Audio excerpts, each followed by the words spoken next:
acompañante.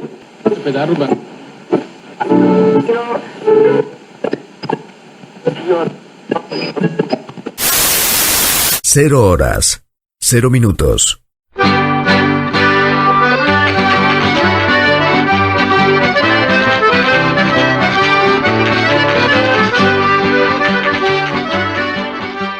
ABC, órgano de difusión de la Asociación Benéfica y Cultural del Partido de Corcubión.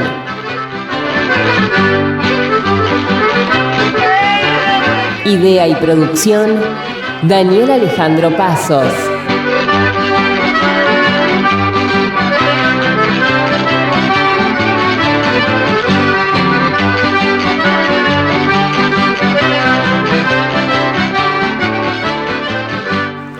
Producción general, ABC del Partido de Corcubión. Buenos Aires, Argentina.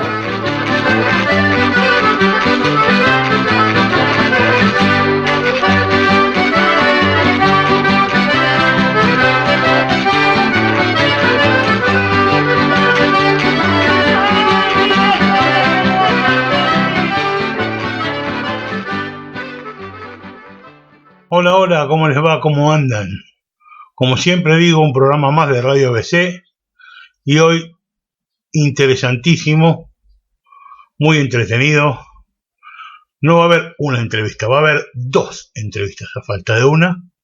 La primera es a nuestra compañera y querida Karina Fragoso, una gaitera de nuestra colectividad que pertenece a Vedra, la cual se le hizo una especie de homenaje el sábado pasado en A Noite de Lúa e Gaitas do ABC del Partido de Corcubión, y entonces la entrevistamos por eso, porque además ella se marcha a tener un emprendimiento laboral en la Galicia, entonces de alguna manera la quisimos homenajear, la institución dándole un recuerdo y además haciéndole una entrevista en la radio, por supuesto, como corresponde, por la cantidad de años que ha trabajado ella en la colectividad. Y después de ella va a estar hablando Ricardo Vieite. Ricardo Vieite es un conocido gaitero muy famoso en Galicia, que tiene el hobby de coleccionar gaitas y además de coleccionarlas, vende maderas específicamente para los obradoiros que las fabrican, y nos va a contar sobre el problema del bojo que tenemos en Galicia, que está desapareciendo por culpa de una oruga. Y es algo interesante porque nos habla casualmente de que la madera más típica que tiene Galicia, que es el bullo, está casi en peligro de extinción, y eso tenemos que verlo. Y además de eso vamos a tener un capítulo de Galicia mágica y misteriosa, y además toda la música de Galicia como siempre. Así que espero que les guste el programa y los dejo con un aviso y luego empezamos con ABC para todos ustedes.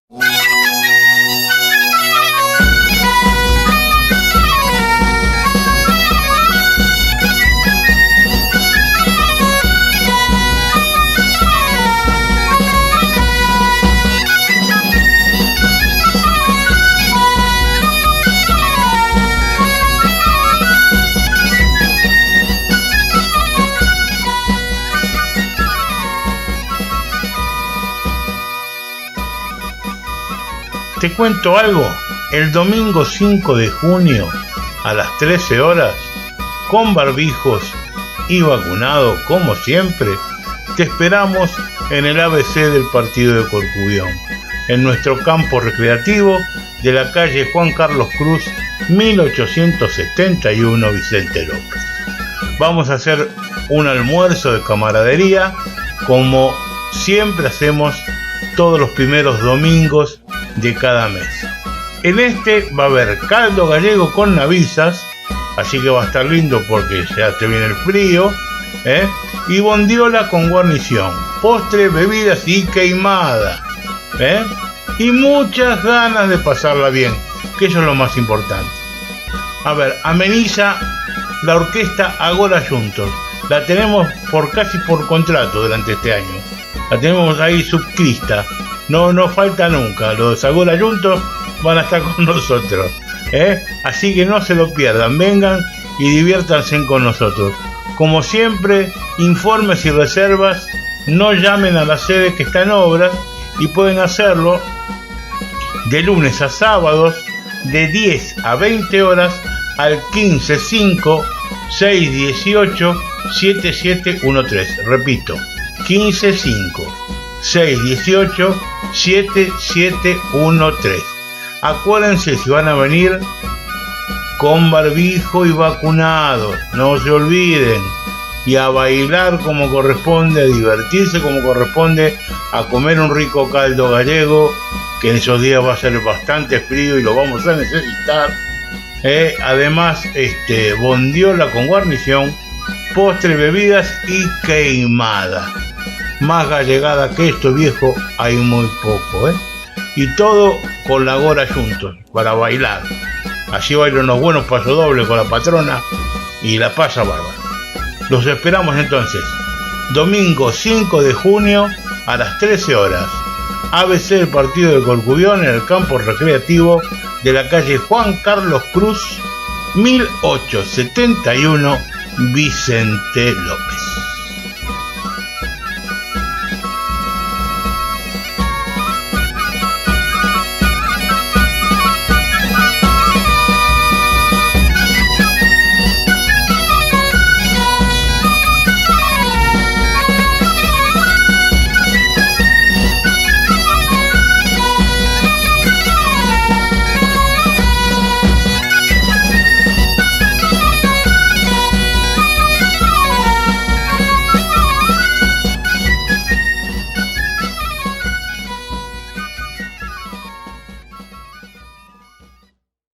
Buenos días, buenas tardes, buenas noches, tengan todos ustedes. Un programa más, como siempre digo, de Radio ABC, y hoy se lo vamos a dedicar a una querida amiga de toda la vida, a una persona con la cual la vi crecer y la vi criarse musicalmente a mi lado, y la vi empezar a tocar desde las primeras notas en la gaita, con 2 o 3 deditos, que se movía junto a mi querido gordo Avelino Rodríguez, que fue su primer maestro, y después, siguiendo la senda de este instrumento, porque ella siguió trabajando para ser la mejor, de manos del viejo Serafín, otro gaitero que también muchos de ustedes, la mayoría de ustedes no conocen, pero que eran nuestros queridos maestros, nuestros queridos viejos, que nos enseñaban a tocar la gaita. Estoy hablando nada más y nada menos que con Karina Fragoso, y te pregunto, ¿cómo andas, Karina? Hola, Daniel. Bueno, ante todo, muchas gracias por llamarme, por invitarme a conversar con vos y con toda la audiencia. Y sí, todo muy bien. Y bueno, aquí... un placer estar compartiendo este momento. Yo te agradezco de corazón que me atiendas la llamada y que podamos conversar un poco para la radio. Y primero felicitarte por ese homenaje que te hicieron ayer en la noche el lugar de gaitas del ABC del partido de Corcubión, en la cual reconocieron un poco tu trayectoria y tu bonomía dentro de lo que fue la colectividad gallega acá en la ciudad de Buenos Aires, ¿cierto? ¿Qué sentís con respecto a eso? Bueno, mira, ayer fuimos con el conjunto de Vedra a actuar en la noite de Luegaitas de Corcubión, como bueno, en tantísimas oportunidades. Y bueno, me llamaron a, digamos, hacer como una mención especial, así particular, a modo un poquito como de despedida, pero bueno, tampoco es una despedida, porque bueno, en breve estaré tomando rumbo a Galicia para arrancar con un proyecto laboral nuevo. Así que, bueno, fue la verdad que muy, muy lindo, porque estar entre amigos y que sentir esa calidez, ¿no? De todos, ya sea de tus compañeros de grupo, como de los demás grupos, de la sociedad de Corcubión que nos acogió ayer en la fiesta, la verdad que es muy lindo, porque es, como decías, ¿no? Participar en una colectividad de toda la vida es para mí es como una familia también, ¿no? Bueno, tenés que ver lo siguiente, Karina. Primero y principal es que vos fuiste y sos y seguirás siendo una persona a la cual uno siempre la llama para el trabajo que sea, para la formación que sea en la colectividad, para cualquier cosa que uno tenga que ayudar en la colectividad, y Karina siempre está. Es una de las pocas personas que conozco que casi nunca dice que no. Es muy difícil que te diga que no. Ella, si puede, va a hacer lo imposible por estar ahí, al lado tuyo. Y con respecto a lo de la gaita,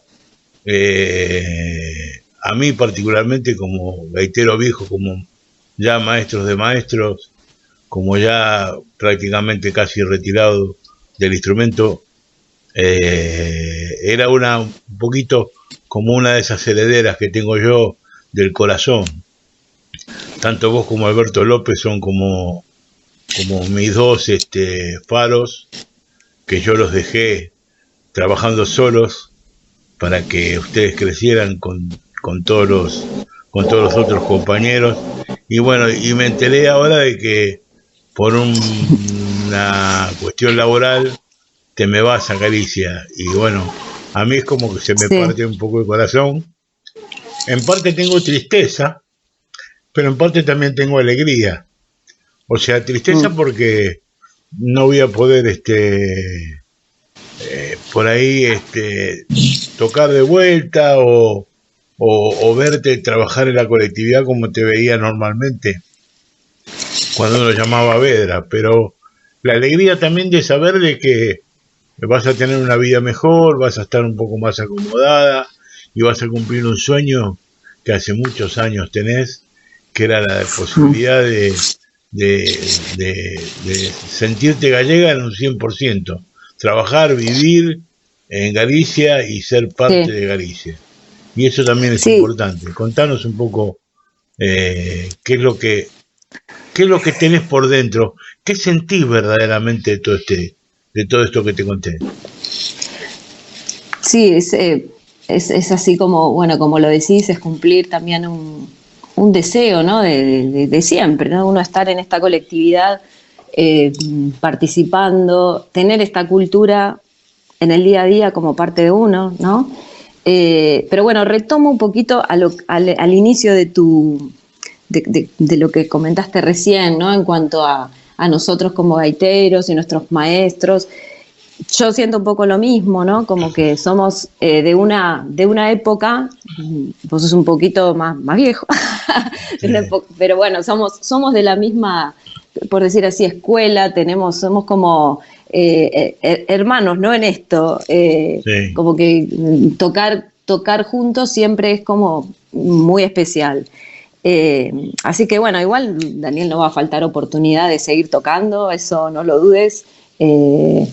Y bueno, también estando desde allá seguiremos en contacto, pero bueno, sí, como me preguntabas, para mí es eso, es cumplir también eso de estar allá en la cultura que siempre quise, que siempre estuve totalmente vinculada en el propio lugar, y también sabiendo lo que es la experiencia, ¿no? del día a día, por más que fui en diversas oportunidades, pero a otro nivel, ¿no? A un nivel de más de vacaciones o de otro, o algún curso, ese tipo de cosas, pero ahora ya es un día a día y vivir otro tipo de cosas.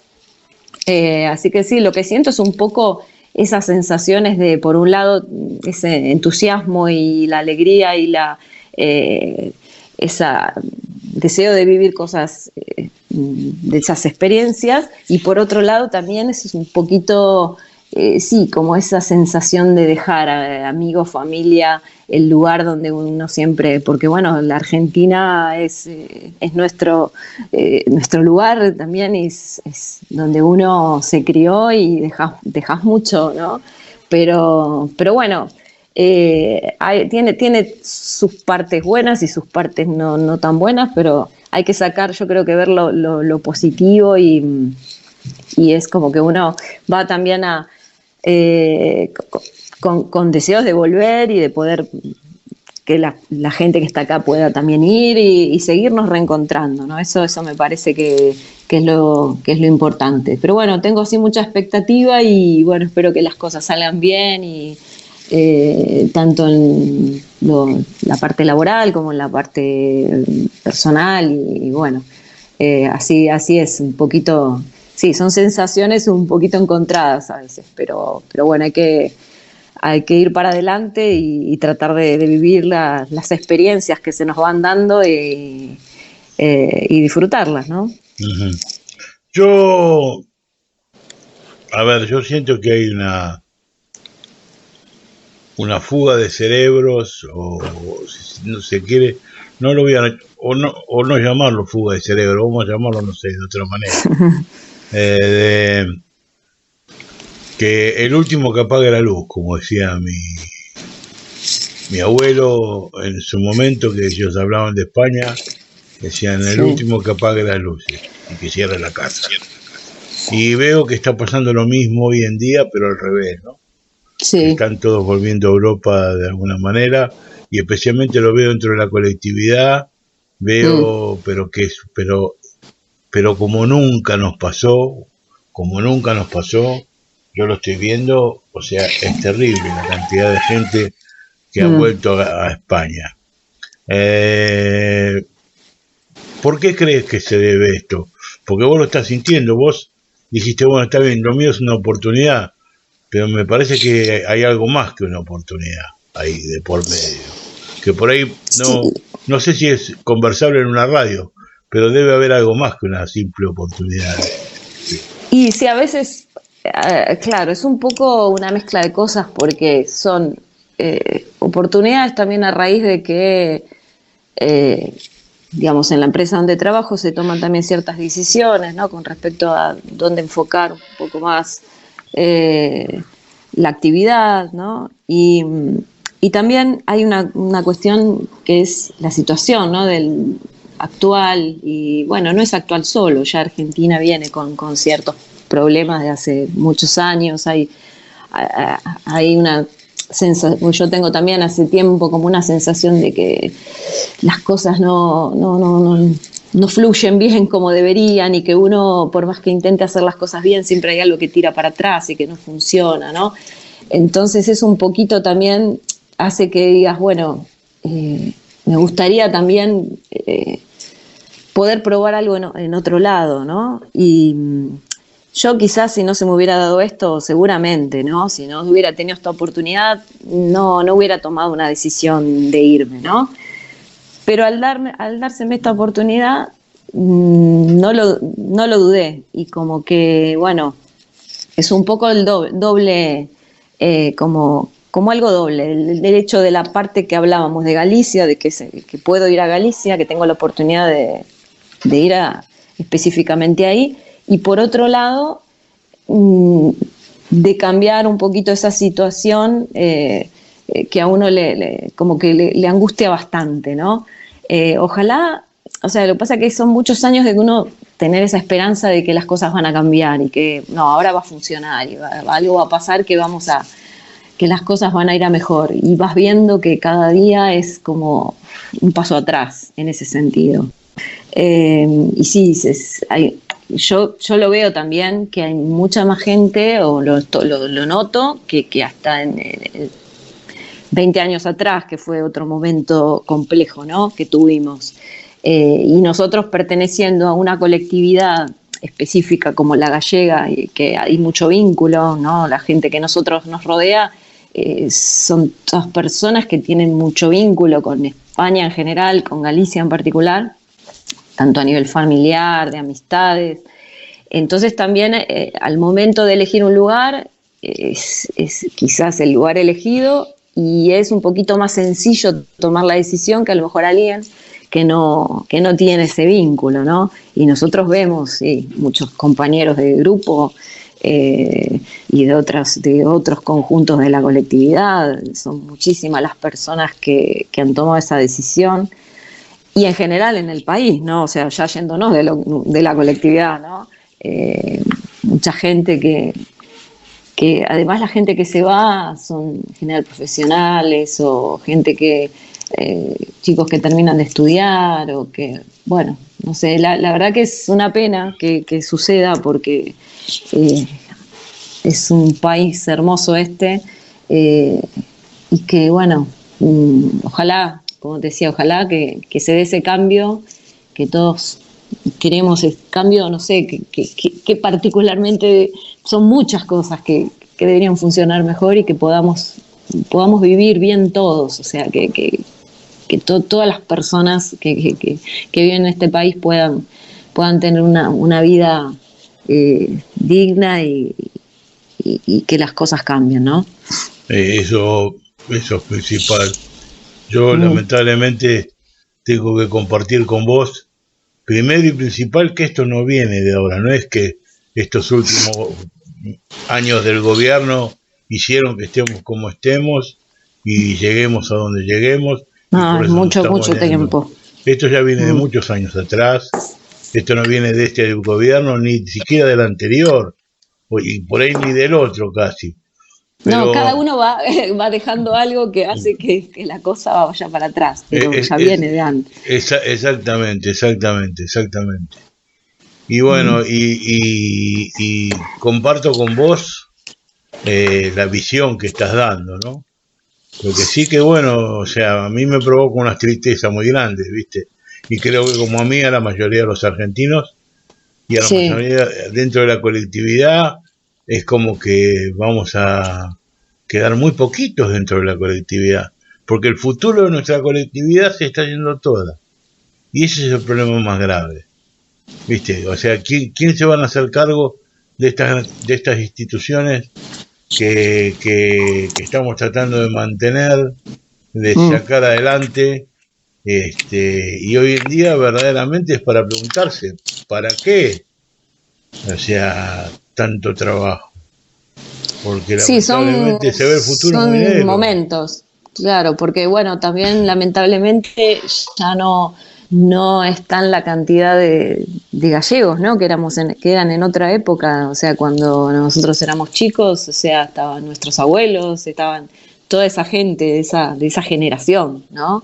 Que fueron los que vinieron, los que fundaron estas, o los que continuaron a esos fundadores originales de las sociedades. Entonces, como que a uno también se pone a ver, digamos, cuando te moves dentro de la colectividad, ¿no? En todas las sociedades, cuánta gente ya no está, ¿no? En todos lados, de la que veíamos siempre, con la que compartíamos.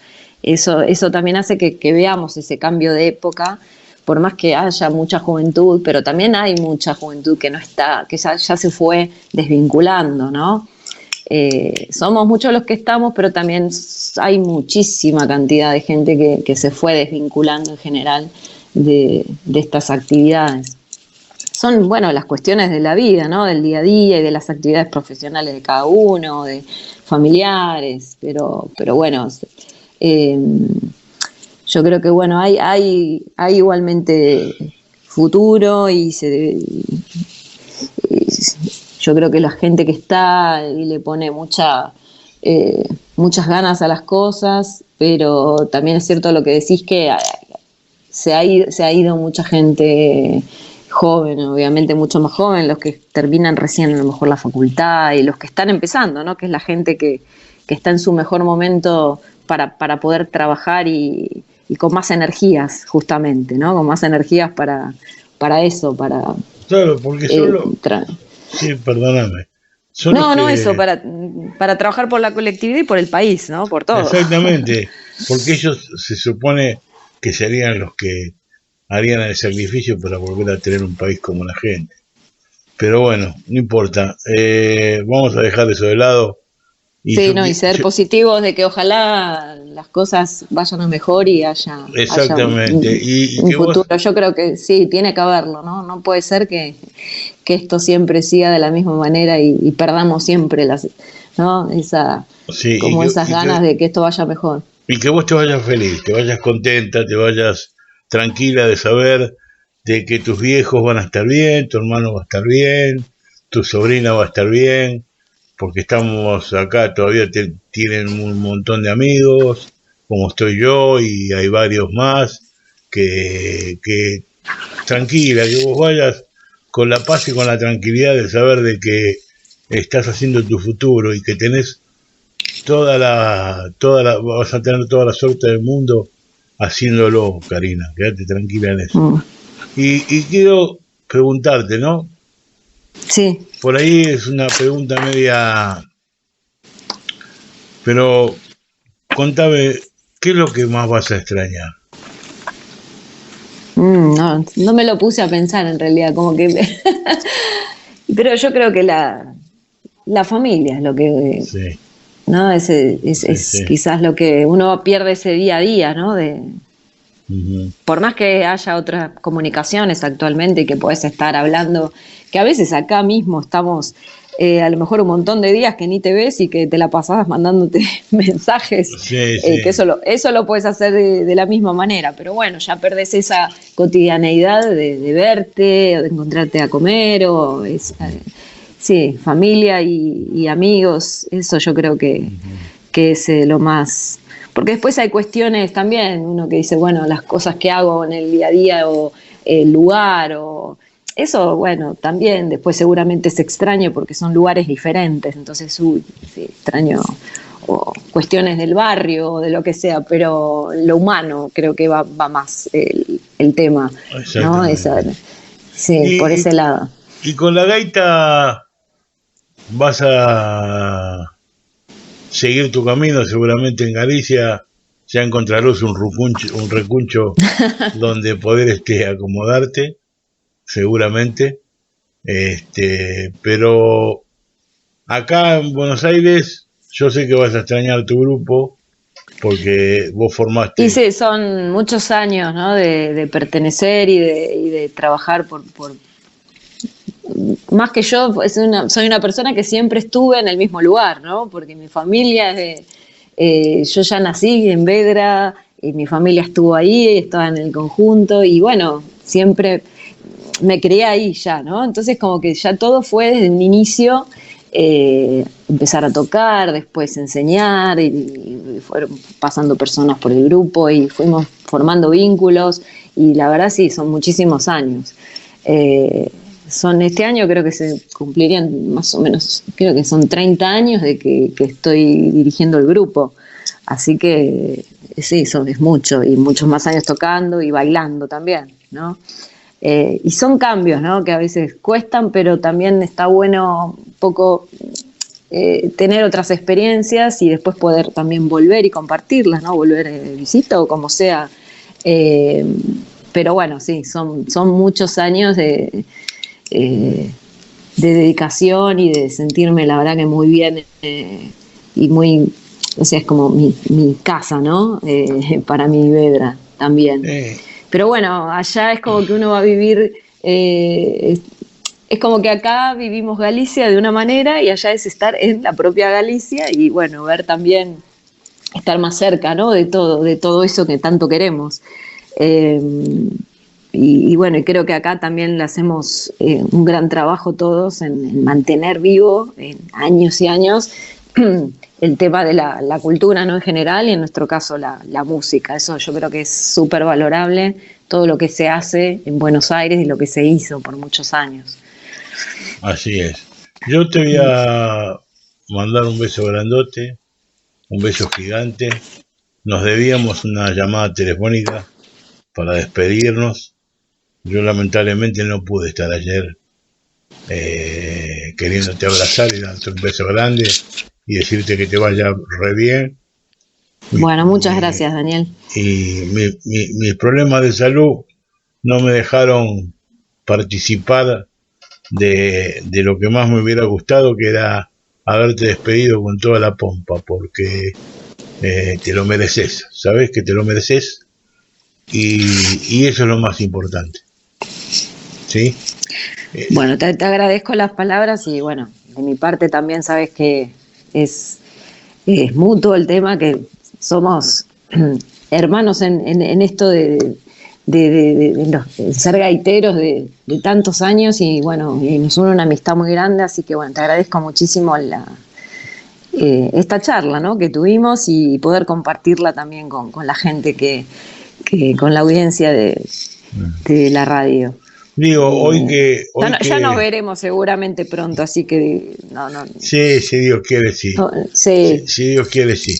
Pero más allá de eso, mirá, con todos los que se fueron de acá, que inclusive está Adriana Garea ya ahora en Coruña también, hay unos cuantos, pero son ya formen un grupo de la colectividad mixto de todo el rejunte de los que se fueron, y te digo sinceramente, van a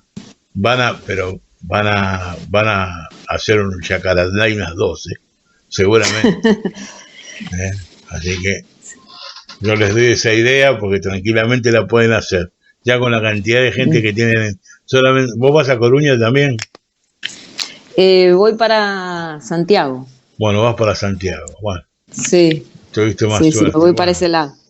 Bueno, pero estás cerca, estás ahí. Pero está todo accesible allá. Sí, con la autopista llegás en menos de una hora estás en Coruña.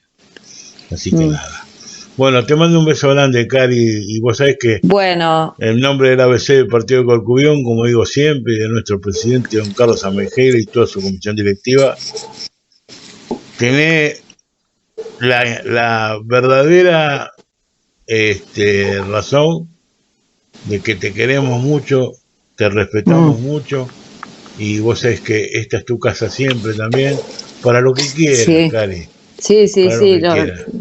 Sí, son muchos años de compartir fiestas, compartir encuentros, y bueno, siempre hay un cariño muy especial por Corcubión, y bueno, ayer también me lo han demostrado y me sentí muy, muy cómoda y muy, muy querida. Así que bueno, otro beso, abrazo y bueno, un agradecimiento nuevamente por este ratito que compartimos. Bueno, chaucito, cuídate mucho. Bueno, igualmente. Y habla desde Galicia, la próxima entrevista. Dale, hacemos otra para ver cómo va todo y bueno, las experiencias allá. Eso, desde Santiago. Eso. Dale. Un beso. Prometido. Un beso, gracias. Chao. Chao. Ay la lelo, ay la lele.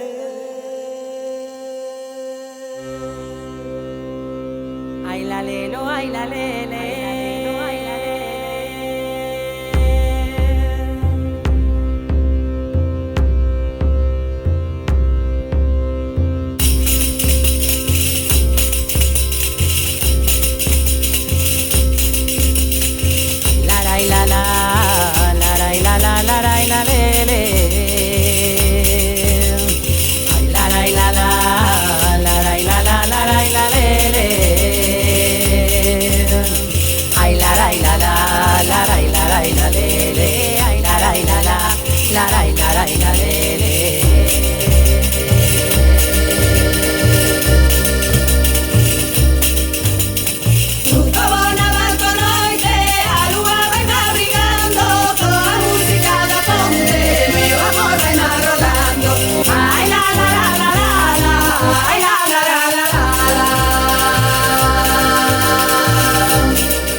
Bueno, siguiendo con los reportajes aquí en Radio ABC, después de haber escuchado la palabra de Karina Fragoso, que se va a vivir a España, ahora vamos a hablar con uno de los más importantes coleccionistas de gaitas gallegas que hay en Galicia, y además él es especialista en maderas porque uno de los hobbies que tiene es comprar madera, estacionarla y después vendérsela a los artesanos, aunque no es verdaderamente su profesión, pero lo hace por el cariño a la madera de la gaita y todo lo demás.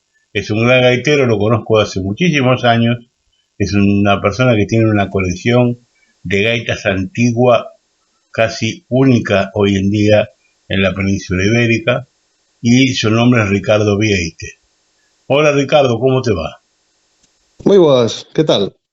Pero muy bien, muy bien, muy bien. Yo te agradezco de todo corazón que nos dé la posibilidad de poder hablar contigo.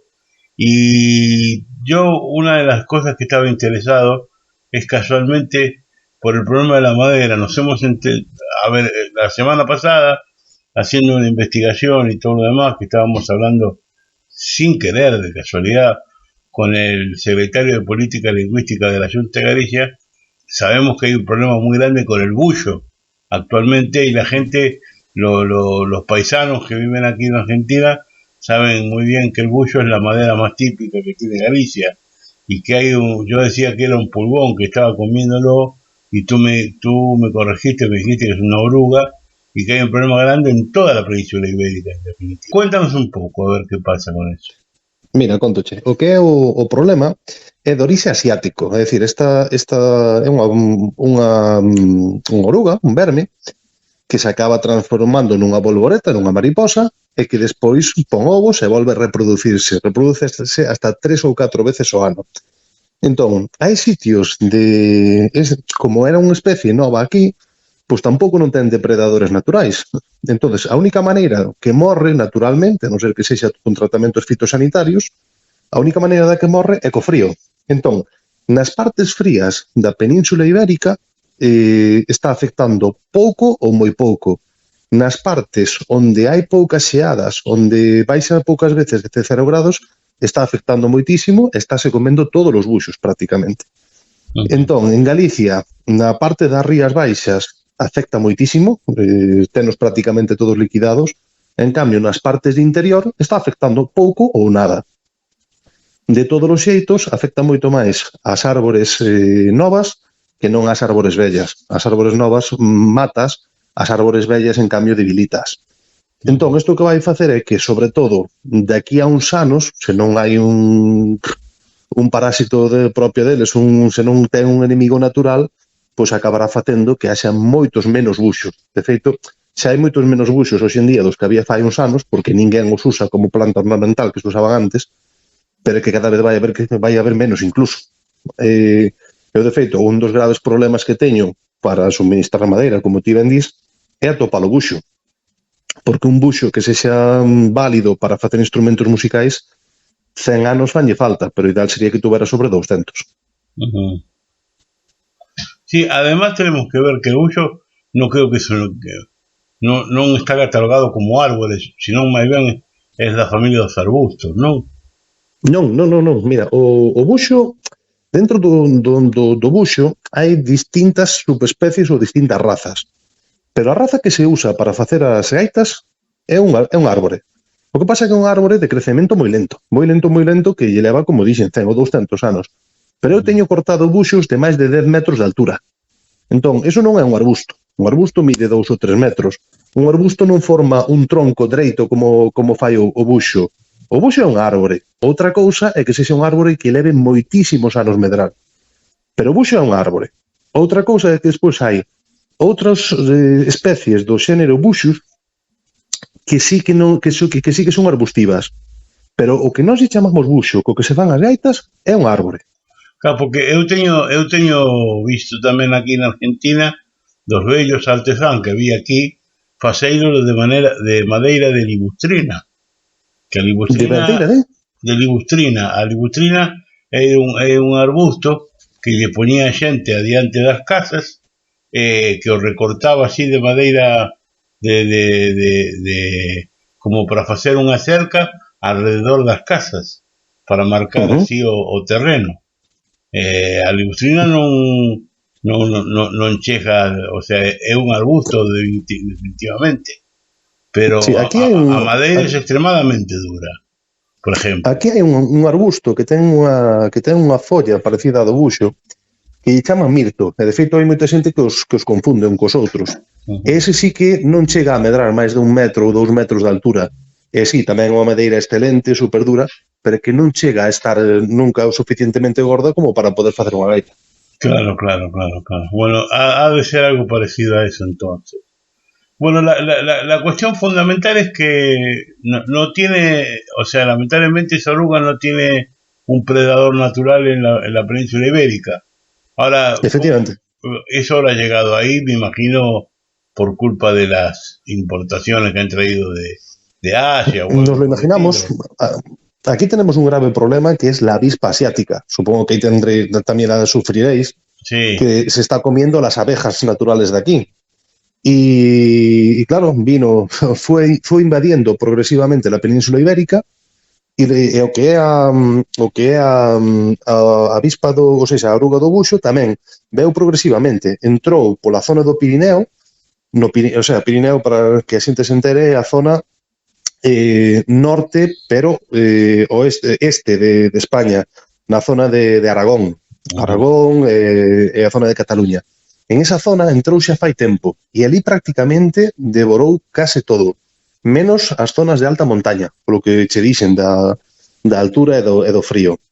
E foi vindo, e os primeiros noticias que tivemos aquí en Galicia foron fai aproximadamente 4 anos.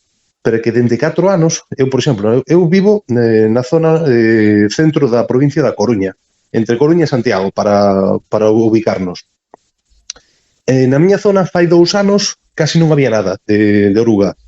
O ano pasado, unha burrada xa. O ano pasado, podoche dicir que conocía moi poucos buxos que non foran atacados xa.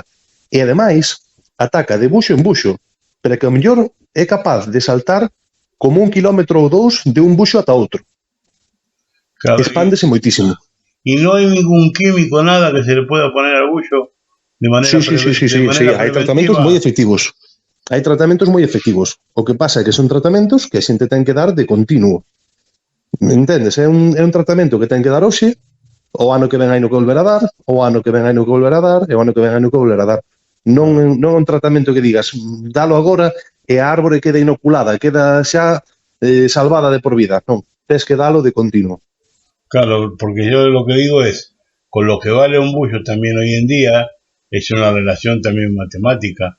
Y es como cuidar el negocio, me imagino yo.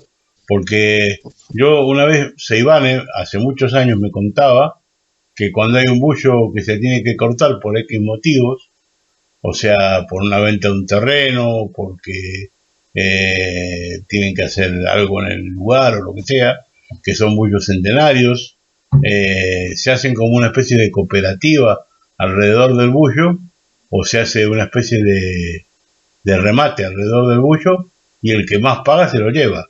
Es así, verdaderamente, ¿cómo hacen para comprar el árbol? O buxo é certo que moitas veces tens que pensar que, mira, unha cousa que non sabe a xente é que o buxo ten moitísima merma, moitísimo desperdicio. É dicir, se ti tes un árbore de buxo, imagínate, 100 kilos de buxo, un árbore que pese 100 kilos, que sea unha boa árbore, cando seca, perde un 20 ou un 30%. Vale? Despois, non se pode aproveitar onde hai nós, non se pode aproveitar onde ten o corazón, non se pode aproveitar onde hai fendas, non se pode aproveitar onde hai calquera buratiño, calquera imperfección. Entón, o que acabas desperdiciando é, eu calculo que entre un 75 e un 80%. Vale? É dicir, se compras 100 kilos de buxo, vas a sacar 20 kilos de pezas, aproximadamente. Entón, o buxo é certo que o buxo rematado vale bastantes cartos. Pero o buxo en bruto non se paga demasiado.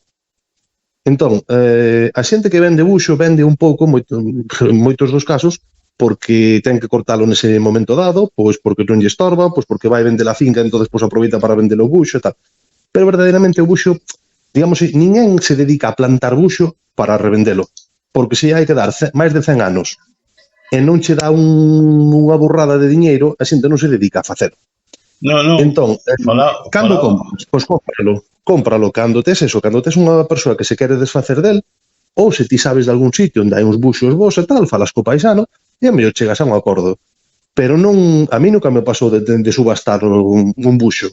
É máis, cando por calquera cousa me di, mira, canto me das por este buxo, tal e cual, que se me viñeron a ver 7, xa nin vou. De feito, hai agora un señor que está vendendo uns buxos, o sea, uns buxos xa secos en internet e tal, pero ofreceronmos eu ese prezo, a verdade, non me vale a pena, porque se os comprara para despois serralos e facer as pezas, perdería cartos. Claro. Xa te digo, o problema é que ten un desperdicio brutal. Pérdese tranquilamente un 80% do peso inicial. Bueno, otra cosa de las que hay que también decirle a la gente, que acá en la conversación que tenemos nosotros, es por qué el bojo, que es la traducción de la palabra buxo al castellano, ese bojo, ¿sí?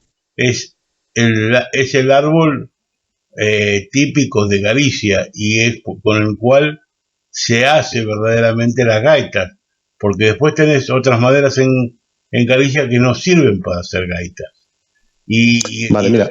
Y los artesanos gallegos, sí. Cuéntanos un poco, a ver, ¿por qué usaban esa madera y la comparación? Cuéntanos un pouco de eso. Mira, contoche. A situación de fai, pues, tradicional, de fai 100 anos ou fai 100 e pico anos, é que aquí as madeiras que había eran as típicas, as autóctonas de Galicia, nada máis.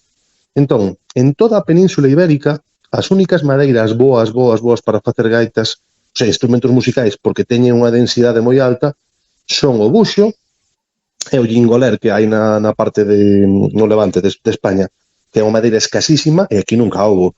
Entón, en Galicia, madeiras densas que foran boas para tornear e que foran moi pouco porosas, a única era o buxo. Entón, usábase por necesidade, non se usaba porque a xente lle gustara máis que outra, é que verdadeiramente era a única válida, con todos os inconvenientes que tiña, de atopar a árbores suficientemente altas, suficientemente gordas, que xa digo que é moi difícil, pero que non tiñan outra alternativa. De feito, é unha situación que se repite en Galicia, en Asturias, no norte de Portugal, e aproveitaban eso. Que pasa? En outros sitios de España, como non había buxo destas dimensións, pois xa facían con outras madeiras. Pero aquí usábase o buxo porque era a mellor. Hai que pensar que en Argentina tedes madeiras moi pesadas, moi densas, moi apropiadas para facer instrumentos musicais. Aquí a única que había era o buxo. Por eso, digo yo, todas las gaitas antiguas, la mayoría eran todas blancas, porque no había maderas densas, negras, oscuras, que después empezaron a aparecer cuando los barcos traían desde América, por ejemplo, el ébano cubano, o el granadillo sudafricano y demás, que ahí empezaron con las maderas negras.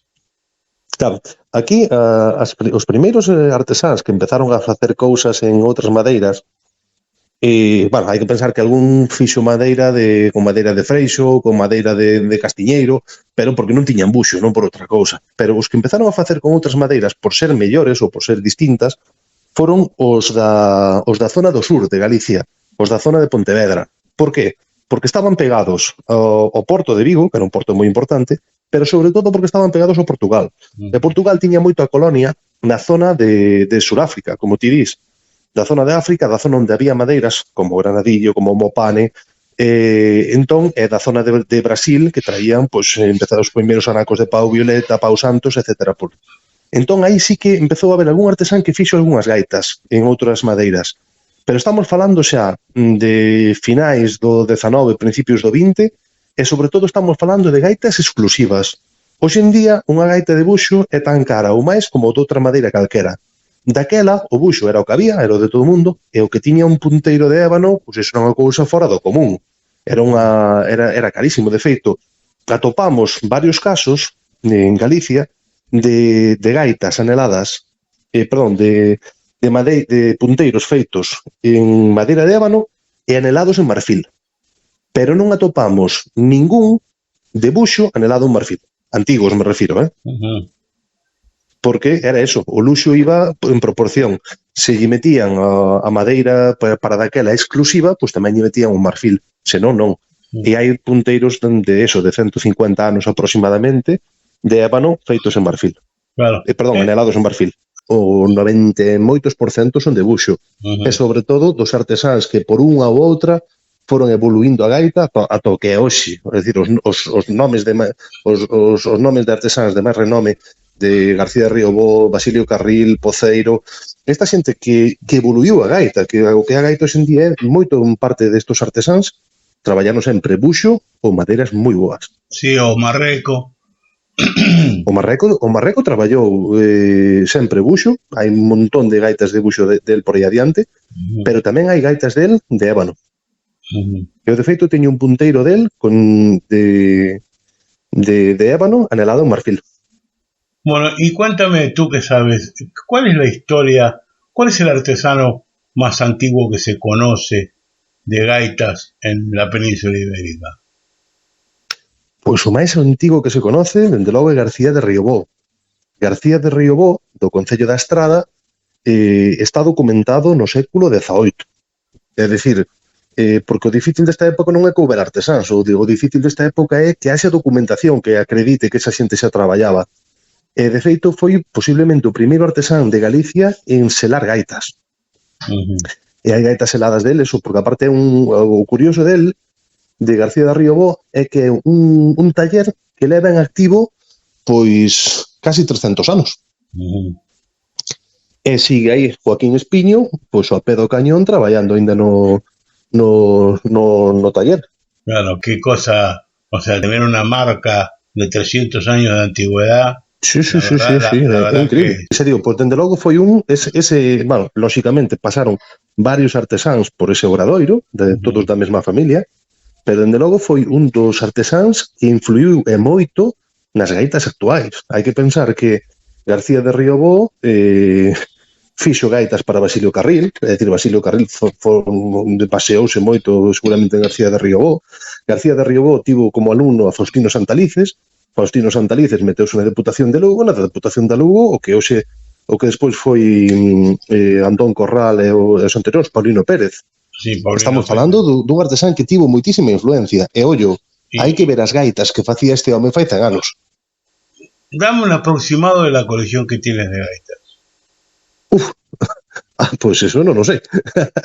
Digamos que non é algo que este totalmente fixo, porque, por un lado, sempre que podo intento conseguir algunha nova, e despois, algunha vez que cambias unha por outra ou arranxas unha, entón resultase que tiñas unhas pezas soltas e xuntas con outras e tal, digámoslo así, completas para poñer nunha vitrina e tal, podemos estar falando unhas 30 e pico, pero xa digo, se axuntara todas e preparara todas, posiblemente chegará a cerca de 50. ¿Cuál es la gaita más antigua que tienes? Vamos a ver, mira, a que eu supoño que é máis antiga, porque o problema que ten é que non veñen con un ano escrito. A que se supón que é máis antiga que teño é unha que pertenceu a un gaiteiro de Muxía que chamaban o Patarico. Que pasa? Que as gaitas antigamente, hoxe en día, un gaiteiro ten 4 ou 5 gaitas, e antes unha gaita pasaba por 4 ou 5 gaiteiros. Entón a diferencia é sustancial. Claro, esta gaita pertenceu a este home. Este home tocou nos anos 30, 40 aproximadamente do século pasado, pero unha gaita moito máis bella, vese yo lonxe. Esa gaita, entre eu e Pablo Carpintero, estimamos que é de 1800 e pouco, pero non temos garantía ninguna. É unha gaita moi antiga, sin dúbida. Ten a curiosidade, o que pasa é que me falta unha pequena peza, ten a curiosidade de que ten o chilleiro, non sei exactamente como lle chamades vos, feito de marfil nunha peza. De marfil macizo. É unha cousa curiosísima. É a única gaita de Galicia que coñezo que ten antiga, me refiro, que ten o chillón nunha peza de marfil maciza. Ten o punteiro anelado en ébano, un punteiro impresionante, gordísimo, tamén con unha anela de marfil tremenda. E despois o resto da gaita, como era típico nesa época, que a mellor facían o punteiro de ébano e tal, é de buxo, pero un buxo antiquísimo. A primeira é moi pequena, a segunda é un tamaño normal e a terceira é enorme, como se fora o equivalente a unha gaita de sol de hoxe en día. Unha desproporción que hoxe en día vemos moi rara, pero unha gaita moi bonita. Esa gaita, esa gaita ten posiblemente cerca de 200 anos e non nos ten. Yo te agradezco, Ricardo, esta pequeña conversación que hemos tenido, que nos resulta muy interesante conocer, yo especialmente por el mundo de la gaita. Tú sabes muy bien que yo como gaitero de muchos años, de una cantidad de años que vengo tocando, y también de cierto conocimiento con respecto a las gaitas argentinas, ¿no? A los artesanos argentinos que hubo de gaitas y demás, que yo sé que tú tienes un montón de gaitas de artesanos de la República Argentina. Hombre, alguna tengo, no tengo un montón, pero tengo algunas, sí. Sí, y te agradezco sinceramente la conversación, y bueno, ya tendremos la oportunidad de conversar más adelante, pero bueno, te mando un abrazo, Ricardo, y muchísimas gracias por esta conversación que hemos tenido. Muy bien, no hay de qué. Veña, un saludo. Un saludo muy grande desde Argentina, y bueno, a seguir coleccionando. Muy bien, veña, muchas gracias. Hasta luego, guiño. Hasta luego.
Galicia mágica y misteriosa.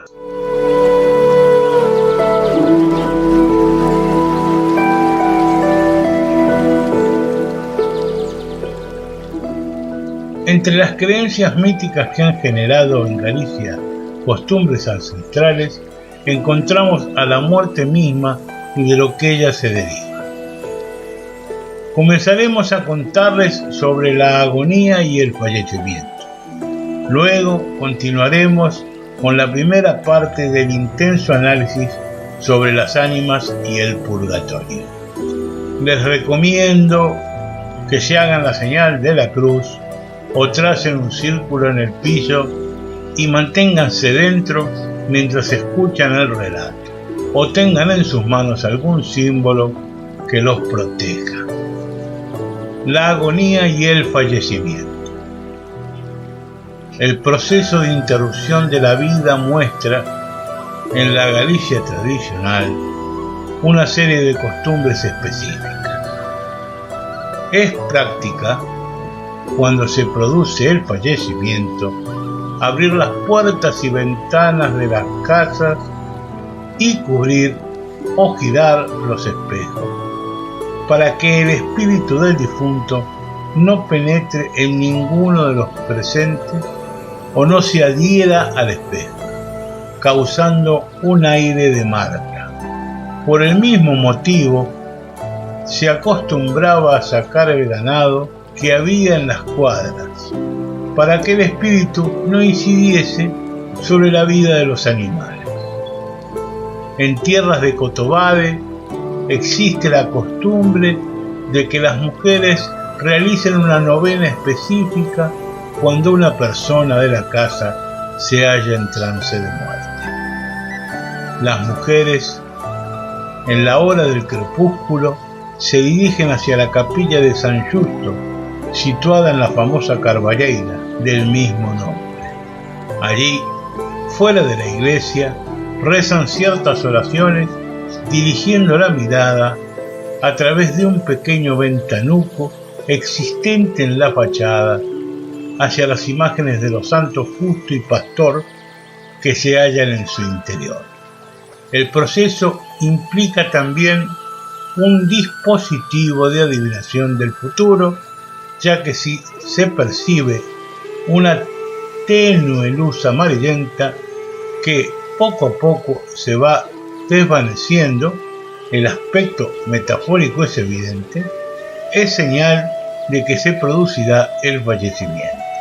Otro signo que anuncian el infausto desenlace son la salida de un gran número de mariposas negras por la ventana o situado entre las imágenes de ambos santos, la representación de un féretro que contiene en su interior el cuerpo del que va a morir. Existen lugares como Moraña en los que la prolongación de la agonía, más allá de lo habitual, implica la creencia de que el moribundo le falta algo por cumplir en esta vida, lo cual le impide fallecer de manera apacible.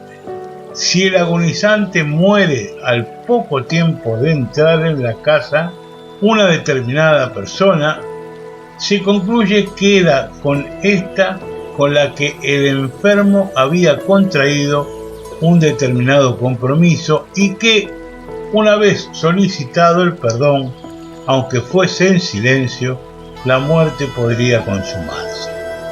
Las ánimas del purgatorio, primera parte. En todas las religiones, la idea del alma supone una constante de reflexión para el individuo. Y, de esta manera, sistemas como el animismo o el escepticismo se asientan sobre tal pensamiento.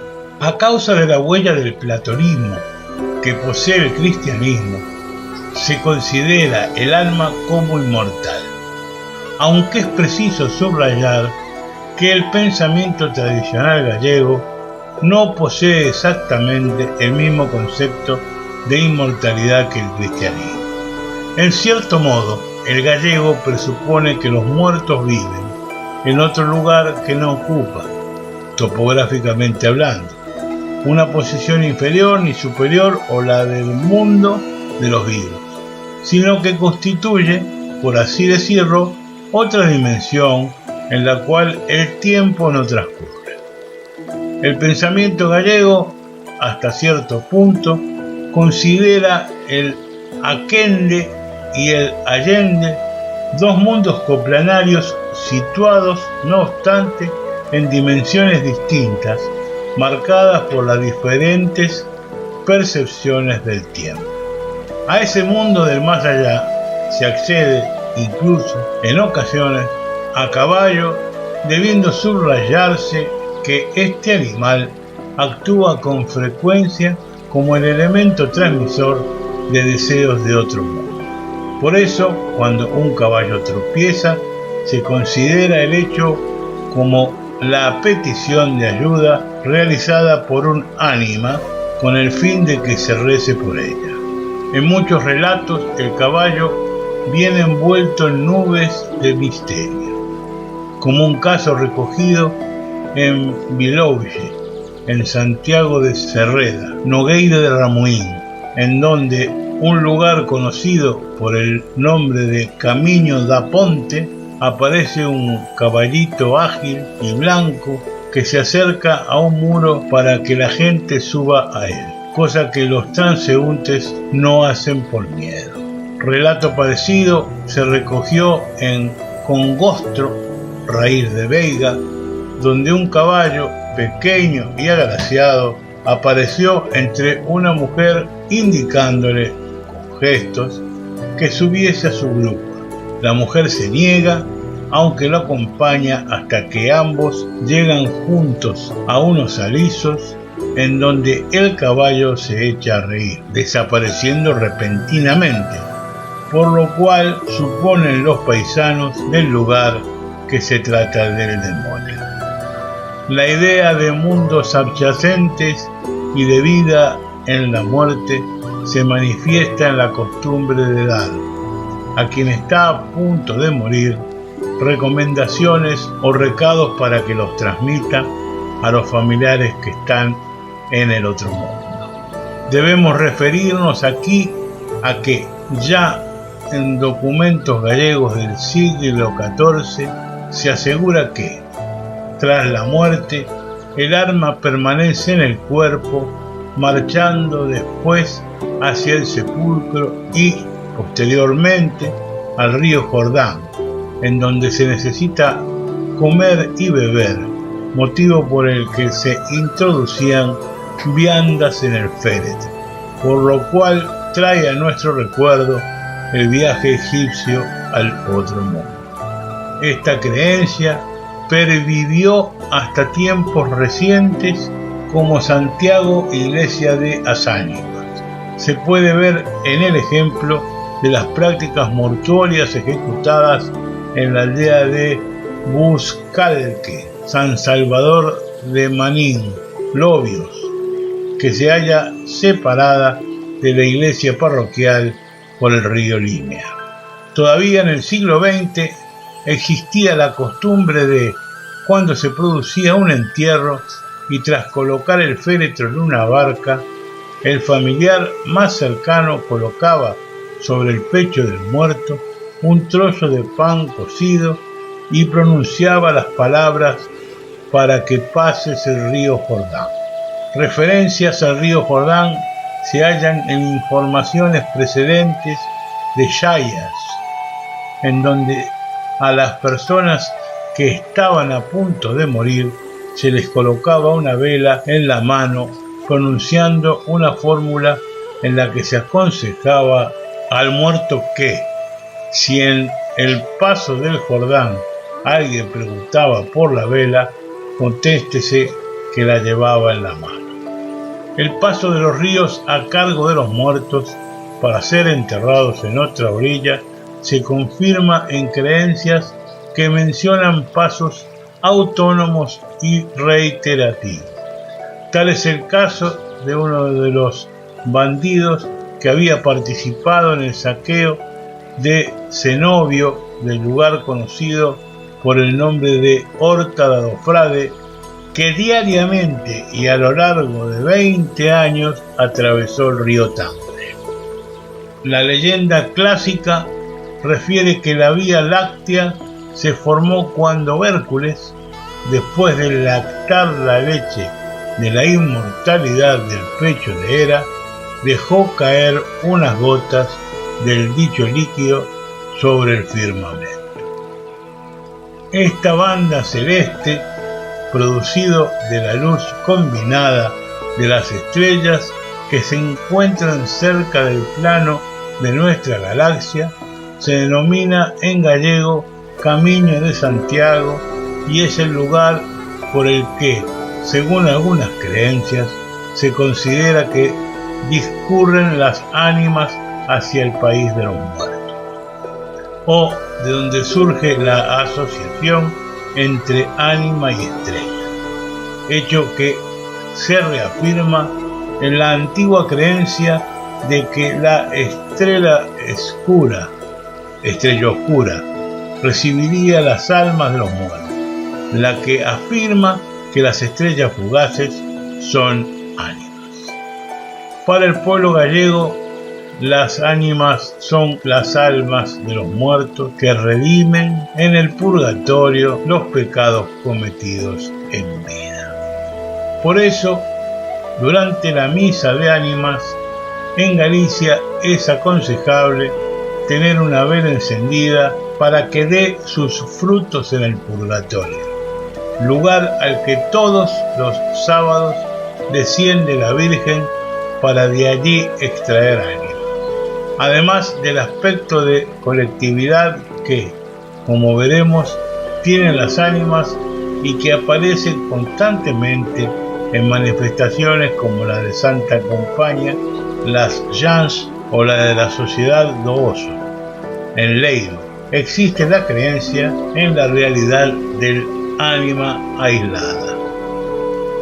Esta creencia implica que todos los humanos tienen un ánima que puede ayudarlos en ciertas circunstancias, como, por poner un caso irrelevante, despertarlos cuando tienen que realizar un viaje, simplemente rezando un Padre Nuestro la noche anterior. Ciertas zonas, ejemplo, recelan de la figura de esta ánima, ya que sospechan que sea el diablo quien se esconda en realidad tras ella, llegándose a señalar que el encuentro con un ánima aislada es señal de muerte, cosa que no ocurre si se trata de un grupo. Digamos también que las ánimas interactúan constantemente con los humanos, como atestigua la costumbre de poner cabellos en el hueco de las paredes para que las ánimas vengan a recogerlos, o colocar en la mesa el día de la Navidad una pareja de platos con sus correspondientes cubiertos para que las ánimas de los padres fallecidos que ese día vuelven al que fue su hogar puedan comer. Un relato que pone de manifiesto esta vuelta de las ánimas en el tiempo de Navidad es el que narra el encuentro de un cantero en estas fechas con dos seres de luto. En la conversación que se desarrolla, el cantero comunica a sus acompañantes que tiene cierta prisa por llegar a su casa antes de la cena de Nochebuena, ya que su enamorada no esperará por él más tiempo del que dure el fuego de ese día, y que a partir del amanecer del día siguiente podrá, si se diese el caso, establecer relaciones con otros hombres. Uno de los enlutados, como señalando la diferencia de preocupaciones de unos y otros, contesta al cantero diciéndole que ellos son ánimas que deambulan por los caminos esperando que alguien les dé cobijo en su hogar y así poder calentarse junto a la lareira.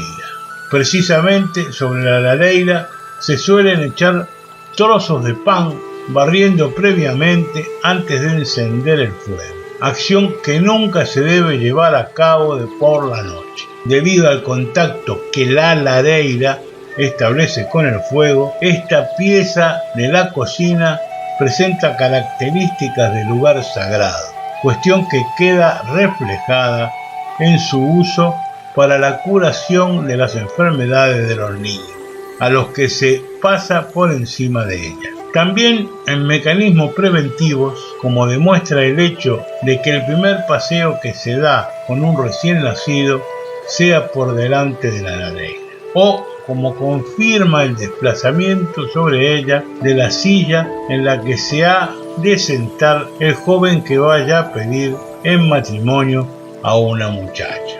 Dado que las ánimas acuden a ella durante las noches de invierno, este lugar se considera en la cultura tradicional gallega como un verdadero punto de encuentro entre vivos y muertos, y esta relación se fortalece cuando se le ofrece a las ánimas el primer ejemplar de la pollada o la parte asignada a ellas en los frutos de la pesca, obteniendo una marea. Una creencia extendida es la que afirma que las ánimas vuelven a la tierra para ayudar a quienes fueron parientes.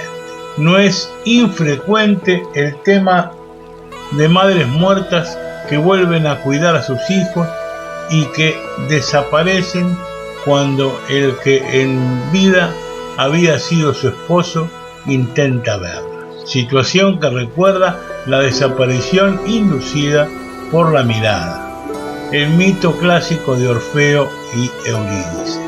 Otras veces son los abuelos los que regresan para favorecer a sus nietos que los reconocen, aunque no les habla, por algún detalle personal que les había sido puesto al ser amortajado. Las ánimas desarrollan otras actividades como colocar en su lugar correcto mojones de fincas, ahuyentar pestes, atraer lluvias en tiempos de sequía o facilitar la aparición de objetos extraviados o, como señalo, en la ayuda para levantarse temprano. En numerosos casos ocurre que en el momento en el que el adulto ve al ánima, ésta suspende sus apariciones. En esta faceta de favorecedoras se encuentra un relato del sur de Galicia que refiere cómo un joven de la parroquia de Ramuiño, Arnoia, iba a visitar a su novia al cercar el lugar de Santo Amaro. Al pasar ante la iglesia de la parroquia, rogaba por las ánimas. Un día, los mozos de Santo Amaro le propinan una colosal paliza para que no volviese a visitar a su enamorada. Él, sin embargo, continuó las visitas, hasta que una noche, al llegar al lugar de Paixón, los jóvenes de Santo Amaro lo estaban esperando para castigar nuevamente lo que consideraban obstinación y atrevimiento. Cuando se disponían nuevamente a la acción, vieron 4 figuras que, junto al muchacho de Ramuiño, ejercían sobre este protección. Las figuras visibles a los ojos de los atacantes, pero ocultas a lo del enamorado, eran ánimas que, de esta forma, devolvían las plegarias que el joven dirigía en sus recuerdos. Hasta aquí terminamos con un capítulo más de Galicia Mágica y Mística.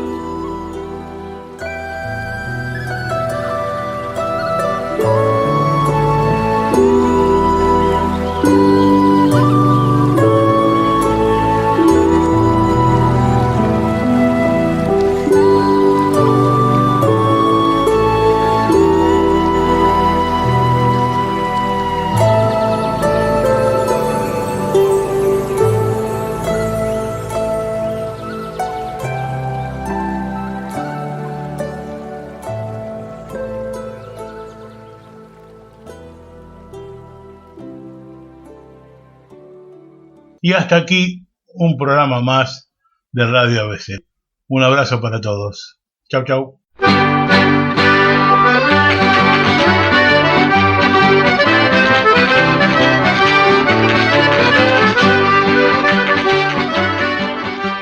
ABC, órgano de difusión de la Asociación Benéfica y Cultural del Partido de Corcubión. Idea y producción, Daniel Alejandro Pasos.